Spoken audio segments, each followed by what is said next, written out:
going on, guys? Welcome back to another episode of the Pazza podcast. My name's Travis, and we're here after the 1-1 draw to Napoli away at the Maradona. A fiercely contested draw, it seemed like, and some interesting thoughts. I didn't want to come on directly after the match because, especially in my group message, we had some kind of debate over what this result meant for Inter and kind of Napoli as well, and the rest of the Scudetto race.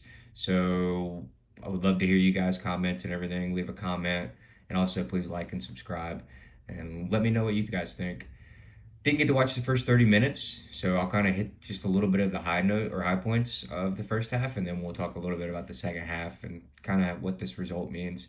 So our starting lineup: Martinez in for Sommer, so back up there.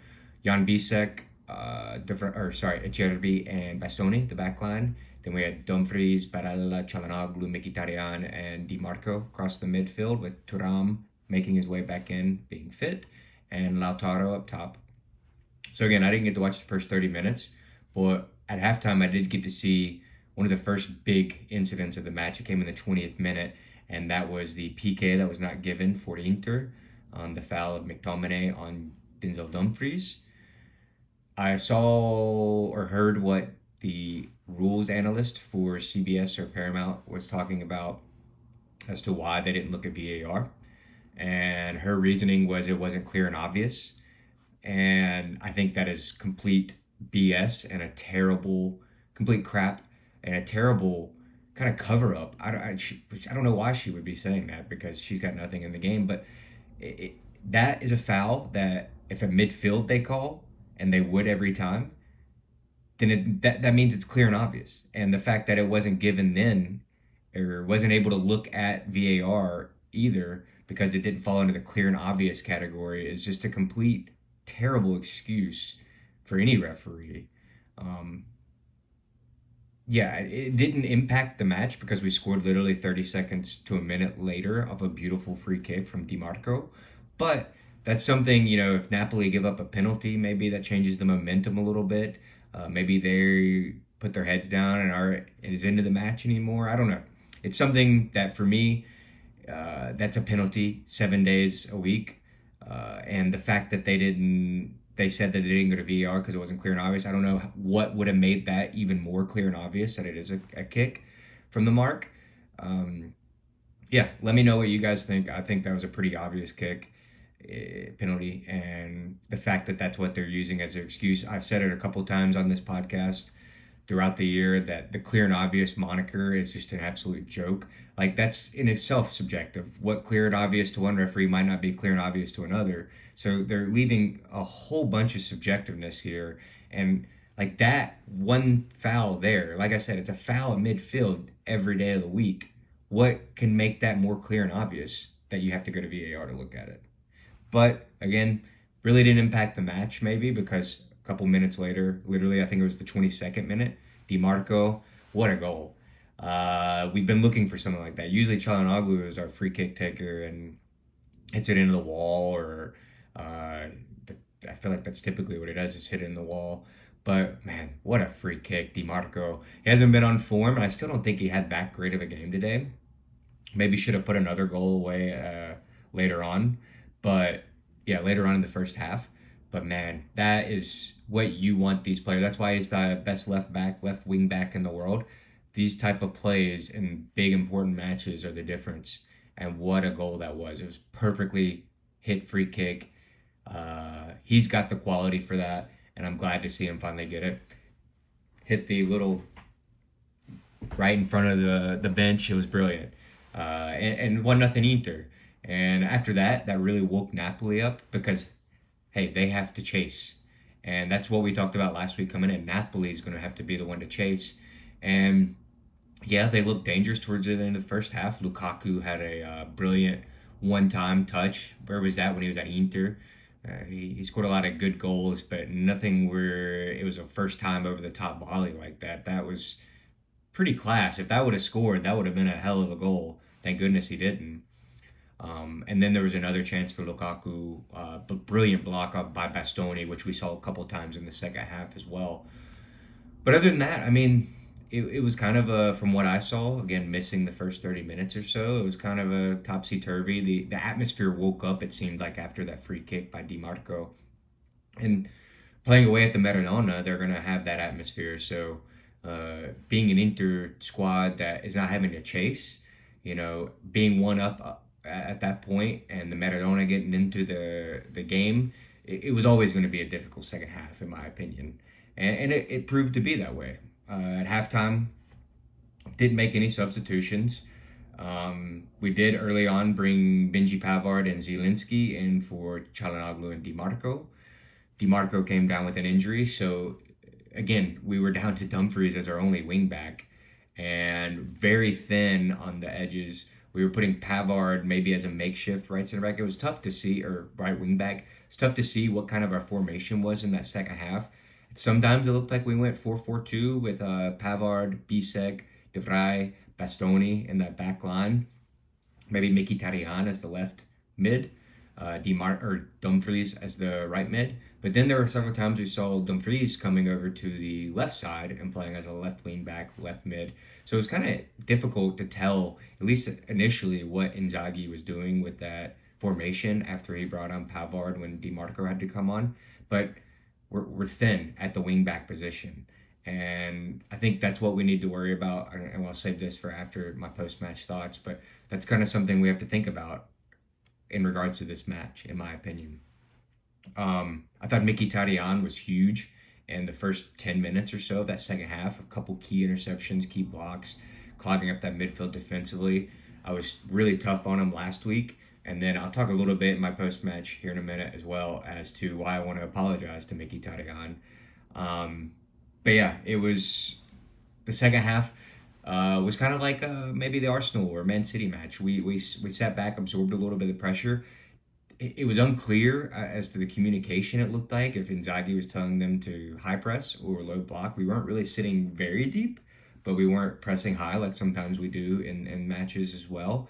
And it seemed like there was a miscommunication throughout the whole pitch on Inter. That was really the one thing that I felt. I don't think we played bad by any means, because Napoli really only had one opportunity that worried us. Maybe McTominay, that's the next big thing. 64th minute, Scott McTominay from outside of the box. It was a big save. I mean, I think it was the pace maybe really that troubled Martinez more than anything, Pep Martinez. But it still was hit kind of right at him. It was a big save, cleared away from danger. And other than that, and then the goal that we saw later on by Napoli, they didn't test us. Yeah, they had the ball. They were driving forward. We made some last-ditch tackles. I wouldn't even call them last-ditch tackles. We were covering very well. But yeah, they really didn't scare us that much, in my opinion. And we had Bastoni, a huge block in the 68th minute that came right after Correa came on for Thuram.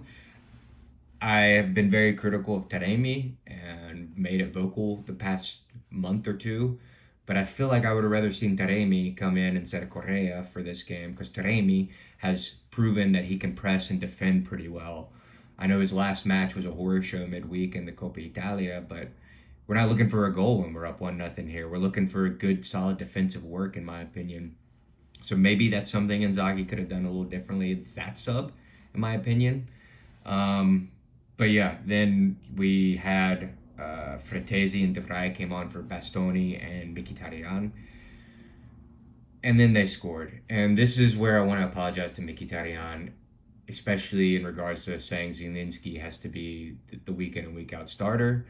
Zielinski was completely at fault in this goal. He allowed Lobotka to get by him, didn't keep tracking him after he got by him, which created that run in midfield, and that's what created the goal. It was a great first-time save by Martinez. It went right back to, he came from Bournemouth. It's escaping me, and I didn't write it down. Billing, I think is his name, the guy who ended up scoring. And can't put the blame on Martinez, can't put the blame on anybody other than, in my opinion, Zielinski. And that is something I feel like if Mkhitaryan was in, he would have tracked that back and maybe we come out with 3 points. Hypothetical, yes, but Zielinski, that was unacceptable performance as far as that tracking back. He had a couple decent touches and moves, But when we're looking for impact in a match, away, up 1-0, you got to do the dirty stuff, the stuff that, like I said last week, everybody says Mkhitaryan does the stuff that we don't see. And I was a little critical of, well, how do we not see it? We're watching the match. Maybe this is that scenario where Mkhitaryan does something that we didn't see, and he would attract Lobotka there. And yeah, maybe they could have, this is all hypothetical, they could have scored another goal in the 91st minute or something like that. But here, it's tough not to say that Mkhitaryan wouldn't have done better than Zielinski there. And that kind of a tough pill to swallow. I'm going to be the one to say, like, I was wrong. At least now that Mkhitaryan would have made the difference. But also in Inzaghi's defense, and something we got to think about. I'll hold that for next. And then at the end, a huge block by Denzel Dumfries. One of the last plays of the game at the end. Ended up the ball deflected off Dumfries after a shot off of, I can't remember who the shot was from, for Napoli. It might have been in Gauge. And it went to Martinez, and that was pretty much the end of the game. Final match thoughts. And this was a debate that I was having with some of my friends in the intergroup message that I have. Is this a good result or a bad result? You guys let me know what you think. I think this is a good result. Yes, a win would have been nice, 3 points, and for 82 minutes, we had 3 points in the bag. But think about, especially with DiMarco going down, we had Dumfries as a wing back, and that's it. You need 2 wing backs if you're playing a wing back system. We had 1. Very thin. We started with Bisek in place of Pavard, second choice right center back. We started with Martinez instead of Summer, second choice goalkeeper. We started Thuram, who just came back from fitness, wasn't even in the squad midweek. I mean, he's injured. Couldn't really give us a full 100%, couldn't give us a full 90%. Away at the Maradona, you could hear the crowd. They were pretty much willing the team, Napoli. They weren't the better team, or they're not a better squad, sorry. The only thing that kept them in that game, it seemed like a lot of the time, was the crowd momentum and Conte on the sideline. Like, we're away at the Maradona. We're up 1 point in the league. They're chasing us. We're up 1-0.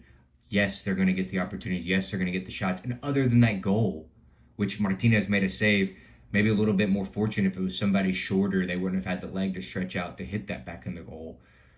Maybe we're looking at 3 points here, away at the Maradona. 1-1 for me is not bad.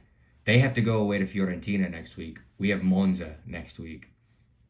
Monza, we tied earlier. I'm not trying to say Monza, but Monza is absolutely terrible right now. So, this isn't a terrible result. Yes, 3 points would have been huge. It would have been great to have 3 points. Give us comfortability. Atalanta drew as well. So in the grand scheme of things, it's not bad. Again, this is away at the Maradona. With how injured we are, how depleted we are, the fact that we got a point here, for me, is huge. Also, we have a midweek match. Maybe that's why he had to bring Mkhitaryan off. Yes, it would have been nice maybe to have him go to full 90, maybe Çalhanoğlu. But guys, we're playing on 3 fronts here. We have to go away at Feyenoord midweek. We have to keep that in the back of our mind too. Can't really blame Inzaghi for that either. What would be worse if we won 3 points here and lost to Feyenoord? Or a draw here, beat Feyenoord? I mean, you guys let me know in the comments. Drawing away at the Maradona is not bad. Also, we've complained about, missing these big chances. We didn't have the big chances to miss here. We put away and were very clinical with the couple opportunities that we did present ourselves. So, what more do we want here, guys? We're still at top of the league. That's not going to change after this weekend. Next weekend, like I said, we go to Monza. They go to Fiorentina. That's a tough road match for them. And yeah, who knows? After next week, we could be 4 points up still. There's a lot going on here. Being critical of Inzaghi either, I don't think is the play here. Against Man City, against Arsenal, we sat back. We absorbed the pressure. We did great. If it wasn't for a fortunate bounce or something here, it could have been the very same result that we've seen against Arsenal and Man City.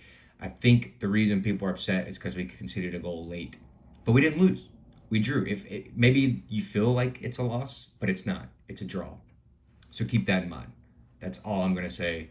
The rest of that, you guys let me know in your comment or in the comments what you think about this result. If you think that it's a bad result for us, I mean, Napoli is not a team on form. Of course, this was going to be big for them. I can't repeat it more. Like, they're chasing us, so it is a little bitter, I guess. But we're still a point up, and there's still a ton of match days left. So I don't blame Inzaghi. I don't blame the players. We got a result. We got 1 point away at the Maradona. I'm more disappointed that we didn't beat them at our place. You know, the missed penalty by Hakan, that's more disappointing than this result here. Could we have come out and played a little more attackingly? Yes. But what if we did that and then lost 3-0 like we did against Fiorentina? Like, these are the things we're talking about here. We're still on top of the league, so let's remember that. Other than that, I want to apologize, like I said, to Mkhitaryan, and especially with last week, how I was putting Zielinski on a higher tier. It's going to be a week-by-week basis here, but Mkhitaryan, I think, would have completely followed Lobotka there and made the difference. So, yeah, that's a little bit of a tough pill to swallow for me, but I'll admit that I was wrong. But, yeah, other than that, we're still top of the league, guys. That's not going to change even with Juve's result tomorrow. Milan fumbled against Bologna. Atalanta drew earlier against Venezia, so it's not the end of the world. We still got a lot of match days left. There's a lot of football left to play in the rest of the season. And we're top of the league. That's all I can say. So, guys, comment. Let me know what you think. Please like and subscribe. All the support helps. Still got some stickers left if anybody wants any stickers. And, yeah, hopefully next week we beat Monza and maybe go a few points higher than what we are now. But I'm pretty optimistic, and we got the rest of this season left to win the Scudetto. So, as always, guys, appreciate it, and Forza Inter.